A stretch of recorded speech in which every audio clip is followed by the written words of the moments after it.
Karnataka prime ಟೈಮ್ನಲ್ಲಿ ಬಿಜೆಪಿಗೆ ಕಂಟಕವಾಗಿ ಪರಿಣಮಿಸ್ತಾ ಇರುವ 14 ಕ್ಷೇತ್ರಗಳ ಬಗ್ಗೆ ಒಂದಷ್ಟು ಸವಿವರವಾದ ಮಾಹಿತಿಯನ್ನ ಕೊಟ್ಟಿದ್ವಿ. ಆ ಪೈಕಿ ಶಿವಮೊಗ್ಗ ಕೂಡ ಒಂದು. ಈಶ್ವರಪ್ಪನವರು ಬಂಡಾಯದ ಬಾವುಟವನ್ನ ಹಿಡ್ಕೊಂಡು ಕೂತಿದ್ದಾರೆ. ಆ ಬಂಡಾಯದ ಬಾವುಟವನ್ನ ಕೆಳಕ್ಕಿಳಿಸಿ ಪಕ್ಷದ ಜೊತೆಯಲ್ಲಿ ನೀವು ಕೂಡ ಚುನಾವಣೆಗೆ ಬನ್ನಿ ಅಂತ ಹೇಳಿ ಸತತವಾಗಿ ಅವರ ಮನವನ್ನ ಒಲಿಸುವ ಪ್ರಯತ್ನವನ್ನ ಬಿಜೆಪಿಯ ಬೇರೆ ಬೇರೆ ನಾಯಕರು ಮಾಡಿದ್ರು ಕೂಡ ಈಶ್ವರಪ್ಪನವರು ಜಪ್ಪಯ್ಯ ಅಂದ್ರೂ ಕೂಡ ಬಗ್ತಾ ಇಲ್ಲ. ಇದೀಗ ಖುದ್ದು ವಿಜಯೇಂದ್ರ ಅವರೇ ಮನವಿಯನ್ನ ಮಾಡ್ಕೊಳ್ತಿದ್ದಾರೆ. ಕೈ ಜೋಡಿಸಿ ನಿಮಗೆ ಮನವಿ ವಿನಂತಿ ಮಾಡ್ಕೊಳ್ತಾ ಇದ್ದೇನೆ, ಏನೇ ಸಮಸ್ಯೆ ಇದ್ರೂ ಕೂಡ ದೆಹಲಿ ನಾಯಕರ ಜೊತೆಯಲ್ಲಿ ಮಾತನಾಡಿ ನಾವೇ ಬಗೆಹರಿಸ್ತೀವಿ, ಬನ್ನಿ ಒಟ್ಟಿಗೆ ಚುನಾವಣೆ ಮಾಡೋಣ, ನಾವು ನಿಮ್ಮ ಜೊತೆ ಇರ್ತೀವಿ ಅಂತ ಹೇಳಿ ವಿಜಯೇಂದ್ರ ಅವರೇನೆ ಮನವಿಯನ್ನ ಮಾಡ್ಕೊಳ್ತಿದ್ದಾರೆ. ಈಶ್ವರಪ್ಪನವರಿಗೆ ಏನ್ ಹೇಳ್ತಿದ್ದಾರೆ ವಿಜಯೇಂದ್ರ ಅವರು ಕೇಳಿಸ್ಕೊಳ್ಳಿ.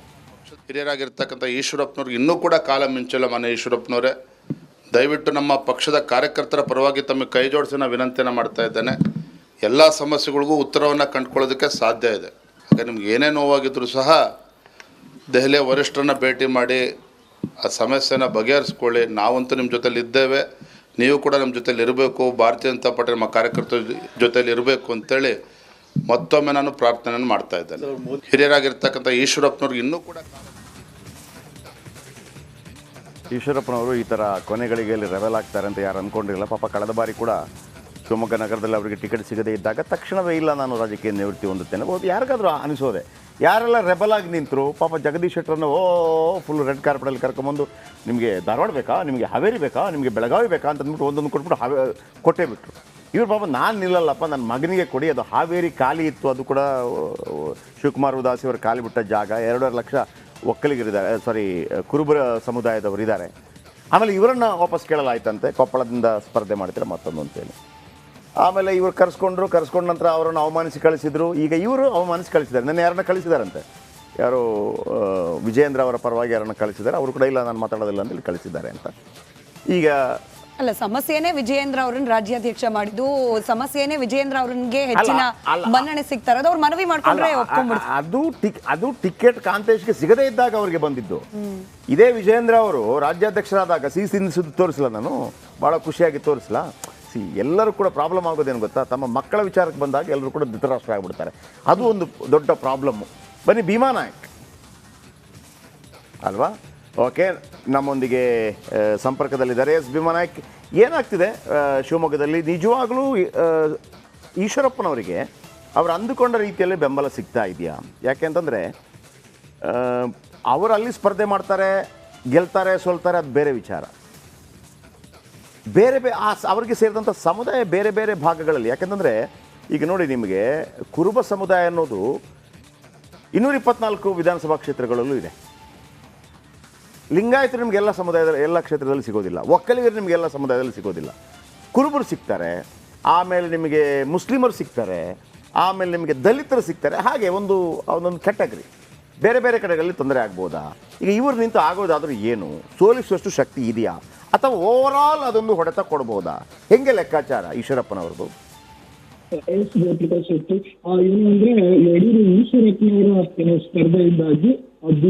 ನಿಮ್ಮ ಧ್ವನಿ ಕರೆಕ್ಟಾಗಿ ಕೇಳ್ತಾ ಇಲ್ಲ. ಕರೆಕ್ಟಾಗಿ ಒಂದು ಕರೆಕ್ಟ್ ಪ್ಲೇಸಿಗೆ ಬನ್ನಿ, ಫಸ್ಟು ಕರೆಕ್ಟ್ ಒಂದು ಪ್ಲೇಸಿಗೆ ಬನ್ನಿ ಭೀಮಾ ನಾಯಕ್, ಧ್ವನಿ ಕರೆಕ್ಟಾಗಿ ಕೇಳ್ತಾ ಇಲ್ಲ.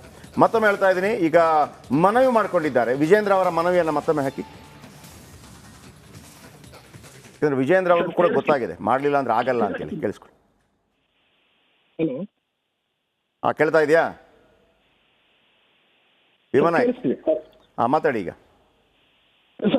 ಒಂದು ಅಂದ್ರೆ ಈಗ ಈಶ್ವರಪ್ಪನವರ ಸ್ಪರ್ಧೆಯಿಂದಾಗಿ ಏನು BY ರಾಘವೇಂದ್ರ ಅವರಿಗೆ ಒಂದು ಅಂದ್ರೆ ಅವರು ಪಡೆಯುವಂತ ಮತಗಳಲ್ಲಿ ಕೆಲವೊಂದಿಷ್ಟು ಅಂದ್ರೆ ಈಗಾಗಲೇ ಅವರು ಈಶ್ವರಪ್ಪನವರೇ ಹೇಳಿರುವಂತದ್ದು ಕುರುಬ ಸಮುದಾಯದ ಮತಗಳು ಇಲ್ಲಿ ಶಿವಮೊಗ್ಗ ಜಿಲ್ಲೆಯಲ್ಲಿ ಹೆಚ್ಚಿಲ್ಲದೆ ಇರಬಹುದು, ಆದ್ರೂ ನಾನು ಸಹ ಕಳೆ 5 ಬಾರಿ ನನಗೆ MLA ಮಾಡಿದ್ದಾರೆ ಅನ್ನುವಂತ ಮನವಿಯನ್ನ ನಿನ್ನೆ ಮಾಡಿದ್ರೆ. ಅಂದ್ರೆ ಅವ್ರಿಗೆ ಹೇಳುವಂತದ್ದು ಪ್ರಮುಖವಾಗಿ ಇಲ್ಲಿ ಏನಂದ್ರೆ ಶಿಕಾರಿಪುರದಲ್ಲಿ ಒಂದಿಷ್ಟು ಕುರುಬ ಸಮುದಾಯದ ಮತಗಳು ಹೆಚ್ಚಿರುವಂತದ್ದು ಶಿವಮೊಗ್ಗ ಲೋಕಸಭಾದಲ್ಲಿ.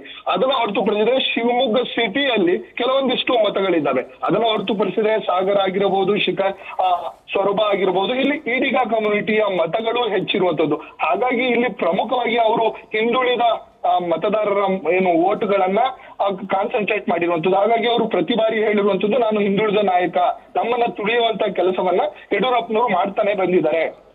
ಹಾಗಾಗಿ ಈ ಬಾರಿ ನಾವು ಕುಟುಂಬದ ಏನು ರಾಜಕಾರಣ ಇದೆ, ಕುಟುಂಬವನ್ನ ಮುಕ್ತ ಮಾಡಬೇಕಾಗಿದೆ, ಹಿಂದುತ್ವವನ್ನ ಯಾರು ತುಳಿತಿದ್ದಾರೆ ಅವನ್ನ ಮುಕ್ತ ಇಲ್ಲ ಮಾಡಿ ಎಗ್ರಿ, ನಾನು ಇಲ್ಲ ಅಂತ ಹೇಳಲ್ಲ. ಈಗ ಕಳೆದ ಬಾರಿ ಮಧು ಬಂಗಾರಪ್ಪ ವರ್ಸಸ್ ರಾಘವೇಂದ್ರ ನಡುವೆ ಎಲೆಕ್ಷನ್ ಆದಾಗ 2 ಲಕ್ಷ ಮತಗಳ ಅಂತರದಿಂದ ಗೆದ್ದಿದ್ದಾರೆ.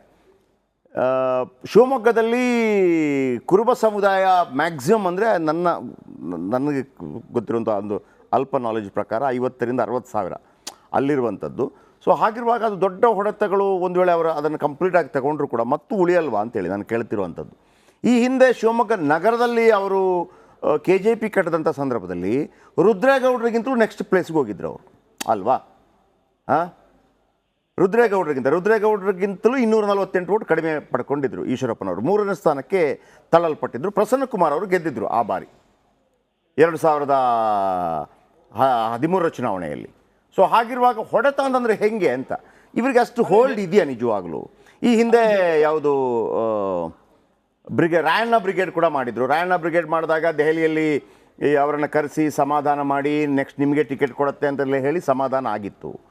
ಈ ಕೊನೆ ಕ್ಷಣದಲ್ಲಿ ಇವರೀಗ ಹಿಂದುತ್ವ ಅಂತ ಹೋದಾಗ ಅದನ್ನು ಒಪ್ಕೋತಾರಾ? ಇಷ್ಟು ಬಲಿಷ್ಠವಾಗಿರುವಂತಹ ಸಂಘಟನೆ ಇರುವಂಥ ಶಿವಮೊಗ್ಗದಲ್ಲಿ ಎಸ್ ಜಯಪ್ರಕಾಶ್ ಶೆಟ್ಟಿ, ಪ್ರಮುಖವಾಗಿ ನಾವು ನೋಡೋದಾದ್ರೆ ಇಲ್ಲಿ ಈಶ್ವರಪ್ಪನವರ ವಿರುದ್ಧ ಈಗಾಗಲೇ ಸಾಕಷ್ಟು ಅಸಮಾಧಾನ ಇರುವಂತದ್ದು ಒಂದು ಅಂದ್ರೆ ಈ ಜಿಲ್ಲಾ ಉಸ್ತುವಾರಿ ಸಚಿವರಾಗಿರಬಹುದು, ಮಂತ್ರಿಗಳಾಗಿ ಈ ಅನೇಕ ರೀತಿಯ ಸರ್ಕಾರದಲ್ಲಿ ಅನೇಕ ಹುದ್ದೆಗಳನ್ನ ಪಡೆದಾಗ್ಲೂ ಸಹ ಈಶ್ವರಪ್ಪನವರು ಜಿಲ್ಲಾ ಪ್ರವಾಸವನ್ನ ಯಾವತ್ತೂ ಮಾಡಿರ್ಲಿಲ್ಲ. ಅವರು ಕೇವಲ ಶಿವಮೊಗ್ಗ ಸಿಟಿಗೆ ಸೀಮಿತರಾಗಿದ್ರು. ಏನಕ್ಕಂದ್ರೆ ಕೇವಲ ಶಿವಮೊಗ್ಗ ಸಿಟಿಲಿ ಸಭೆಗಳನ್ನ ಮಾಡ್ತಿದ್ರು, ಮೀಟಿಂಗ್ ಗಳನ್ನ ಮಾಡ್ತಿದ್ರು, ಈ ರೀತಿಯಲ್ಲಿ ಇದ್ರು. ಅವರು ಪ್ರತಿ ಮೀಟಿಂಗ್ ಅಲ್ಲಿ ಹೇಳ್ತಾರೆ ನಾನು ಈ ಸತಿ ಫಸ್ಟ್ ಬೈಂದೂರಿಗೆ ಹೋಗಿದ್ದು. ಥ್ಯಾಂಕ್ ಯು ನಿಮ್ಮೆಲ್ಲ ಅಪ್ಡೇಟ್ಸ್ಗಾಗಿ. ಒಂದು BJP ಕೇಂದ್ರ ನಾಯಕರು ಯಾವುದೇ ಕೈ ಎತ್ತಂಗೆ ಕಾಣ್ತಾ ಇದೆ. ಸೊ ಸ್ಥಳೀಯ ನಾಯಕರಿಗೆ ನೀವೇ ಪ್ರಾಬ್ಲಮ್ ಸಾಲ್ವ್ ಮಾಡ್ಕೊಳ್ಳಿ ಅಂತ ಹೇಳ್ದಂಗೆ ಕಾಣ್ತಾ ಇದೆ. ಹಾಗಾಗಿ ವಿಜೇಂದ್ರ ಅವರು ಅದಕ್ಕೆ ಮುಂದಡಿ ಇಟ್ಟಿದ್ದಾರೆ. ವಿಜೇಂದ್ರ ನಿನ್ನೆ ಯಾರನ್ನು ಕಳಿಸಿದ್ರಂತೆ. ಹೇಗೆ ಅಮಿತ್ ಶಾ ಅವರು ಮಾತಾಡಿಸದೆ ಕಳಿಸಿದ್ರೆ ಇವರು ಕೂಡ ಹಂಗೆ ಮಾತಾಡಿಸದೆ ಕಳಿಸ್ಬಿಟ್ಟಿದ್ದಾರೆ. ಮಾತಾಡೋಕ್ಕಾಗಲ್ಲ ಹೋಗಿ ಅಂತಂದ್ಬಿಟ್ಟು ಎಲ್ಲಿ ತನಕ ಬಂದಿಲ್ಲತ್ತೆ ಗೊತ್ತಿಲ್ಲ.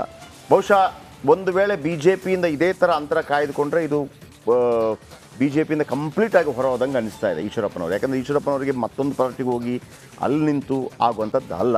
ನೋಡೋಣ ಏನಾಗುತ್ತೆ ಅಂತೇಳಿ.